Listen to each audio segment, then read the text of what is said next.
Hi, we continue in Luke 11 today as Jesus continues to unfold the theme of prayer. As we've been following this thread in Luke 11 around first the Lord's Prayer and then the questions that emerge from that for Luke's audience, especially for people who have not found God approachable or believe that God would care about their issues. So we saw last time the friend at midnight and then the little parable after that about the father who would not give a snake or a scorpion to their hungry child, highlighting that God does care about ordinary people and listens to everyone. As Jesus says, ask, search, and knock, to everyone will get a response. But the question that follows after that then is, how do we know it's God's voice and not some other voice? And that situates a story that's common to Mark and Matthew in a unique situation in Luke. Let's see how that plays out here. So all three have a version of this story, but as you can see from the color-coded sections here, which each color highlights the parts that are unique to each of the writers, and the purple part is the parts that are common to Matthew and Luke. So different than when we often see that Matthew and Luke are working from Mark and then each have the things that are common to Mark and then each have different things. Curiously, there seem to be two sources here. The source that they have common to Mark, which is not that much. It's the part that's not in bold here, the part that's in here, although some of that is not included, and I didn't leave out the parts that are left out. It's hard to mark the things that are excluded. But all the parts that are in red here are the parts unique to Mark, but all the parts that are purple and green are the parts unique to Luke that are not in Mark. So only these things are in Mark. And Mark has this at the beginning, chapter 3, where people have already decided to oppose Jesus, and so he highlights it around the scribes. As we've been seeing, the things that are parallel in Matthew and Luke in Luke 11 have previously been in the Sermon on the Mount. So we saw the Lord's Prayer was in the Sermon on the Mount, and the similar issue about offering the child snakes or scorpions was in the Sermon on the Mount, but in the context of judgment rather than the context of prayer. But here Matthew and Luke seem to have quite a bit also in common, the almost identical parts they have here about other exorcists, and you can see many parts there. So whether that's, we call that Q, which is what scholars use to refer to the parts that are in Matthew and Luke but not in Mark, there seems to be a doubling of sources there, which makes it a little complex to tease out how much Luke is using his source and how much he's coming up with his own ideas. But certainly the fact that he's including it in prayer, very different than Matthew and Mark's context, highlights what's going on here, and that's what we're going to focus on. In the larger context, we've been seeing this in the Journey to Jerusalem, a travel narrative, which is, of course, unique to Luke altogether. So we're in this place here, and it's paralleled in chapter 17 around the issue of signs, which we won't look at directly now.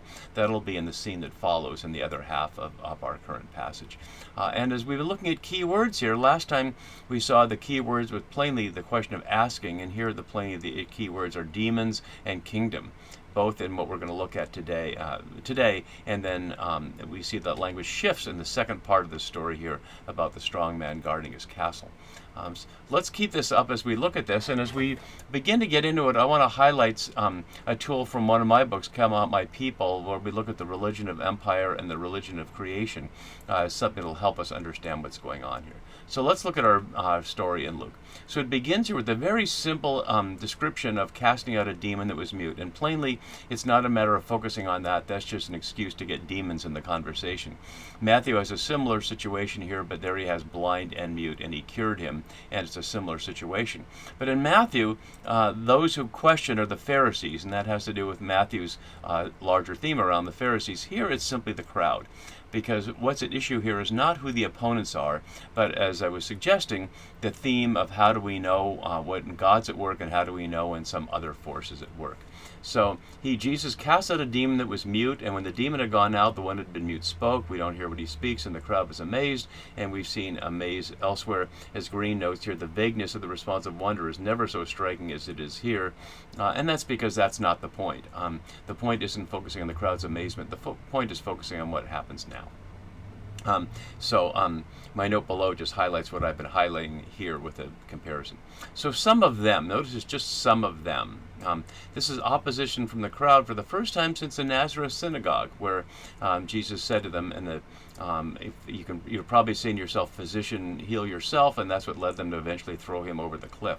So we've not heard from the crowd, and we'll see as chapter 11 unfolds, the crowd will grow and expand. So somewhere we went from his talking to the disciples at the beginning of the chapter, when one of the disciples asked him, teach us to pray as John taught his disciples to pray, and suddenly we're now with a vague them. And that's all Luke needs, is somebody to raise the question. So the charge here is he casts out demons by Beelzebul, the ruler of the demons. And we need to look at a number of things there. Beelzebul is only in the New Testament, and it's in these three parallel places, but it's completely anachronistic. As my note below says, it comes in the old Canaanite god Baal of the exalted abode, which is the meaning of the word Zabul, and it's used. Zabul is used several times in 1 Kings and in a psalm as simply an exalted abode. Baal means Lord, so Lord of the exalted abode. You may know it in its darker form, the mockery form, Beelzebub, which is Lord of the Flies, and hence William Goldman's book about children on an island, but that's another story. But the point is, this is already a 1,000-year-old concept by the time we get here. Why Luke is having someone from the crowd, or we should ask Mark is having someone from the crowd, call upon an old local divinity and then label that person ruler of the demons, is highlighting some element of cultural context that's lost to us. Something that must have been known to Mark's audience that we simply don't know about why this would be the name used for our ruler of the demons. Otherwise, there is no label ruler of the demons. Interestingly, the only text that we know that have anything like a ruler of the demons is 1 Enoch, the apocalyptic text that is very important to Luke. And they're among angels. They're not called demons, they're called angels. And the only one who seems to be the leader is one named Azazel, who is named a number of times in terms of there being a host of Azazel, and is parallel to how the devil is treated in the book of Revelation in terms of bound and thrown into a lake of fire and such. But the word Azazel has nothing to do with Beelzebub, and that's the only text we have of anything that's any kind of ruler of the demons. So we simply are missing a piece of cultural context there. But that doesn't matter so much. What matters is, the issue is the charge that he's casting out demons by the ruler of the demons. And then others to test him kept demanding from him a sign. This is unique to Luke, and we'll get to that afterwards, because there seem to be two separate charges here. The first one is dealt with in what follows, and then the question of signs is dealt with in what follows after that, and we'll get to that next video.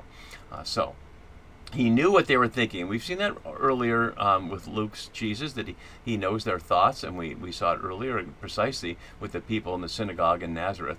And he says this to them. Notice that they weren't, the people saying he cast out demons are speaking in the third person here about him. They're not speaking directly to him. He casts out demons. They're not saying you cast out demons.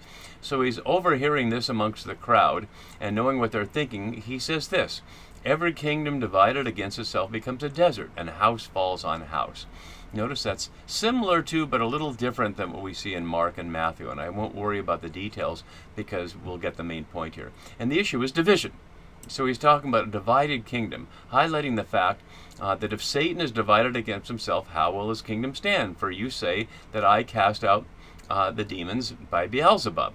And so he's responding to their charge, equating Satan with Beelzebub. We've only seen Satan one other time, and that was when he saw Satan fall like lightning from the sky. And so we'll see Satan having bound up the woman who is described as a daughter of Abraham here, and then here in 22 where Satan enters into Judas. So we saw the devil earlier tempting Jesus, and we can certainly understand that Luke is equating Satan, Beelzebub, or Beelzebul here, and the devil as the forces of evil, the forces of division. And so what Jesus is presenting is just a logical point. Is it, if Satan is actually interested in having a kingdom, which he offered to Jesus in chapter 4, then if he's attacking himself, then he'll completely fall. In other words, it's completely irrational. But the very nature of Satan is to be divided. And that's what leads us into the question of the religion of empire and the religion of creation. So I want to highlight two elements of that, and hopefully it's helpful in discerning how we can hear which voice, including the voice of God in the Bible, which, according to Jesus, sometimes isn't the voice of God in the Bible. And that has to do with the fact that there's two major narratives in the Bible, at least when laid out completely. And I won't go into all that now here. That's why I wrote a 500-page book on it, and you can see the cover there. But this is the main point, that the Bible contains two different narratives that each claim divine authority. The religion of creation, which looks like this in the middle, and the religion of empire, which looks like this. And plainly, the element of the religion of empire is violence and suspicion and drawing boundaries between us's and them's, both hierarchically and laterally, so insiders and outsiders as well as the above and the below. And God is served through the violence and power of empire and monarchy.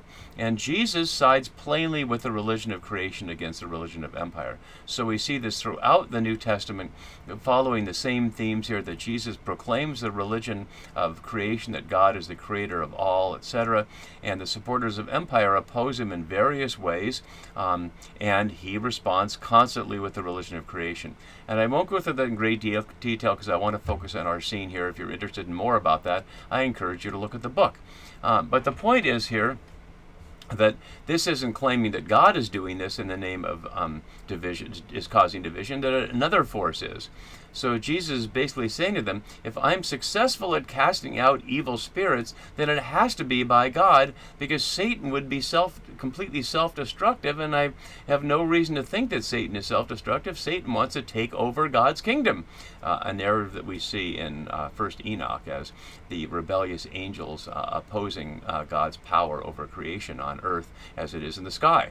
And so then he pushes it a different way. If I cast out the demons by Beelzebul, and notice the symmetry here of I cast out the demons by Beelzebul repeated here, which makes for a little ABBA chiasm with if Satan is divided against himself parallel with your exorcists.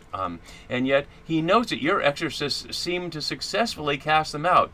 In contrast with what we saw in 949, let's go back to look at that, where John said, Master, we saw someone casting out demons in your name, and we tried to stop him because he does not follow with us. And Jesus said, don't stop him. Whoever is not against you is for you. So there we saw that plainly people were casting out demons in Jesus' name successfully, to the chagrin of some of Jesus' followers. And we saw also after the transfiguration that Jesus' followers were not strong enough to cast out demons. So if demons are successfully cast out, they have to be cast out in the name of God. They can't be cast out in the name of evil, which to say that one of the markers here is that people are being made whole, if they're being liberated from forces that tear apart their personal integration and lead them to be violent and destructive, as we saw mostly with the Gerasene demoniac back in chapter 8, then that's plainly not the voice of God. That's the voice of something else. And so he continues here that your exorcists will be your judges. They were successful in casting them out. And some have tried to make the connection here between the sons of Sceva in Acts, who are described as Jewish exorcists, but ironically, in terms of the scholarly association, they were unsuccessful in casting out because they really didn't understand what was going on there. So these are Jewish exorcists who Jesus affirms. They will be your judges. The only power to cast out evil spirits is the power of God. If they were not motivated by the power of God, they would not be able to do it at all. And Jesus' own followers, who have been empowered by Jesus, also were not able to do it. They had not yet received the Holy Spirit. So that's what's at issue here. And Jesus is almost done. He concludes it with a different image. And notice how this image is very different than we saw in Matthew. Matthew has, if it's by the Spirit of God, and Jesus, or Luke's Jesus has, by the finger of God, drawing upon very specific echoes. So by the finger of God draws up Exodus 8:19. Let's look at that. And the magician said to Pharaoh, this is the finger of God. But Pharaoh's heart was hardened. And if we go back in the previous scene, it's of course causing the plague of gnats that the magicians could not replicate, which is to say it was only by God's power that could happen, and even they recognized that. So here is Jesus saying, if it's by the same action that God was at work in refuting the Egyptians, who are obviously not operating by the power of God, if it's by that power that I cast out demons, then the kingdom of God has come to you. or literally has come ahead or just arrived. Vincent suggests has arrived upon you or has arrived against you. And Walter notes below that he rejects the temporal interpretation in favor of a spatial one. He says, the reality of salvation of the kingly reign of God that already exists in heaven can now also be experienced on earth and among people in the exorcisms of Jesus. And in that quote, we recognize that Luke's Jesus had left out of the Lord's Prayer, your will be done on earth as it is in heaven, perhaps because he was trying to illustrate it through this action here, that the power of God can come down and purify things of evil through the power of exorcism and make people whole as part of the process of revealing the reign of God over against the reign of Satan. So that's Jesus' defense against the charge, and also the invitation for those listening to believe that they really can distinguish God's voice from the voice of Beelzebub or Satan, or whatever you want to call it, the voice that tears things apart. That the voice of God is the one who will always break down dividing lines and heal people and make them whole and pull people together into the reign that includes all of creation in the sky and on the earth and all that is in it. We'll continue next time with the question of the stronger one and the armor. See you then for that. Bye-bye.